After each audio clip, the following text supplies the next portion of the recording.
রাজধানীর science lab মোড়ে একটি দৃশ্য দেখে হঠাৎ দাঁড়িয়ে গেলাম।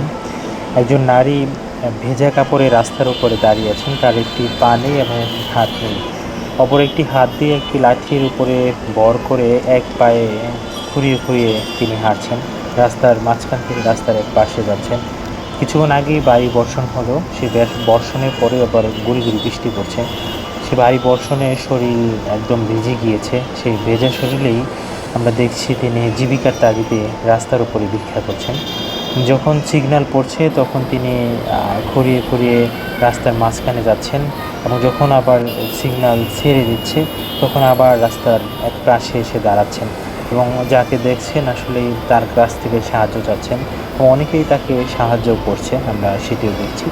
আমরা একটু কাছে যেয়ে তার সাথে কথা বলতে চাই। তিনি যেটি বললেন, আমাদের আত্মসম্মানের ভয়ে তিনি ক্যামেরার সামনে এসে কথা বলতে চান না এবং আমাদের সাথে যেই কথা তিনি বললেন, কোন একটি ট্রেন অ্যাক্সিডেন্টে তার এই হাত এবং একটি পা তিনি হারান। স্বামী দুনিয়া ত্যাগ করেছেন অনেক আগেই এবং কোনো সন্তানাদিও তার নেই। পাশের একটি মার্কেটে তিনি রাত্রি যাপন করেন এবং দিনের বেলায় তিনি রাস্তায় ঘুরে ঘুরে ভিক্ষা করেন। দেখছিলেন যে একটি লাঠিতে ভর দিয়ে আরেক পায়ে ঘুরিয়ে ঘুরিয়ে কীভাবে যাচ্ছে।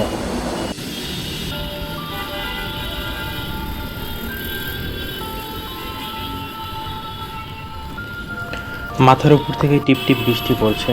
সিগন্যাল পড়লেই থেমে যায় রাস্তার ব্যস্ত গাড়ির সারি। আর ঠিক তখনই ধীরে ধীরে এগিয়ে আসেন এই বৃদ্ধা।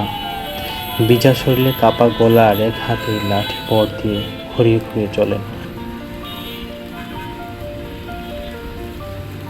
জীবনের তাড়নায় ভাঙা শরীর নিয়েও বেরিয়ে পড়েছেন পথ ধরে। গাড়ির জানলায় টোকা দেন না তিনি, শুধু গাড়ির পাশে দাঁড়িয়ে থাকেন কিছু মুহূর্ত। বেঁচে থাকার এই অভ্যাসই তাকে রাস্তায় টেনে এনেছে। ভেজা শরীরে বৃষ্টি মাথায় নিয়ে তিনি রাস্তায় হাঁটছেন এবং